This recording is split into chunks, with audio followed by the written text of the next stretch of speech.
ये जो बुर्ज खलीफा का सबसे ऊपर का स्टील पाइप है, ये आपको कितना बड़ा लग रहा है? 10 फीट, 20 फीट या फिर 50 फीट? दोस्तों, ये सिर्फ इतना सा बुर्ज खलीफा का हिस्सा ही 136 मीटर का है और सिर्फ उतने हिस्से का वजन ही 300 टन से भी ज्यादा है। सन 2008 में दुबई में कोई क्रेन तक नहीं थी जो इतना ऊपर इतने वजनदार पाइप को ले जा सके। अब कैसे इंजीनियर्स इस मोटे पाइप को ऊपर लेकर गए? इसके अलावा स्टील पाइप के ऊपर ये कुछ डिवाइस लगा है, ये किस काम आता है? कैसे ये डिवाइस पिछले 13 सालों से दुबई को बचा रहा है? सबसे पहले तो आप ये जान लीजिए कि ये ऊपरी हिस्सा किस काम आता है। इस स्टील पाइप का कोई तो काम होगा। दरअसल अगर दोस्तों ये ना होता तो बुर्ज खलीफा कभी भी टूट सकता था। दोस्तों, ये जो पाइप है ये 4000 टन स्टील से बना है। इसकी लंबाई 244 मीटर की है। आपकी जानकारी के लिए बता दें कि स्टील पाइप के साइज के जितना कई देशों में तो बिल्डिंग भी नहीं होती। अगर ये पाइप ना होता तो आज बुर्ज खलीफा 585 मीटर का ही होता। इसी हाइट तक पब्लिक जा सकती है और ये हाइट बुर्ज खलीफा में 150 फ्लोर तक है।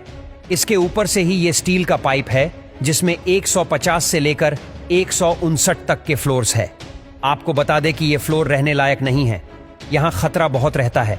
तेज हवा जब चलती है तो ये ऊपरी हिस्सा 6 फीट तक इधर उधर होता है और ऊपरी हिस्से का इतना हिलना ये कोई इंजीनियर्स की गलती नहीं बल्कि ये बुर्ज खलीफा की खासियत है। दरअसल ये 200 किलोमीटर प्रति घंटा की रफ्तार से चलने वाली हवाओं को ऊपरी हिस्सा ऑब्जॉर्ब करके बाकी के फ्लोर्स को एकदम सेफ रखता है। अमेरिकन इंजीनियर विलियम बेकर ने इसके डिजाइन को बनाया था और इनके डिजाइन के मुताबिक ये हवाओं को रोकता ही नहीं बल्कि कंफ्यूज भी करता है। बुर्ज खलीफा के ये जो 154 फ्लोर्स है वो बटर्स वॉल के सहारे खड़े हैं और बाकी के बचे हुए ऊपर के फ्लोर स्टील के सहारे खड़े हैं। अब अगर ये स्टील ना होती तो ऊपर के माले हिलने पर कंक्रीट में क्रैक्स जरूर आ जाते और बाकी के सारे फ्लोर्स बर्बाद हो जाते और इसीलिए ऊपर से इसे स्टील से बनाया गया है। इसके अलावा आप यकीन नहीं करेंगे कि बुर्ज खलीफा के टॉप पर लगा ये डिवाइस दुबई को पिछले 13 सालों से बचा रहा है। दरअसल इंजीनियरिंग भाषा में इसे लाइटिंग अरेस्टर कहते हैं।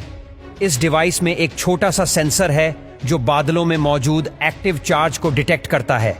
अब ये लाइटिंग अरेस्टर इसका ऑपोजिट चार्ज जनरेट करके लाइटनिंग को अपनी तरफ खींच लेता है और इसके बाद स्टील की मोटी वायर के जरिए ये सारा करंट पूरी बिल्डिंग को बचाता हुआ नीचे धरती में चला जाता है। 18 से 20 बार इस डिवाइस ने बिजली से दुबई को बचाया है।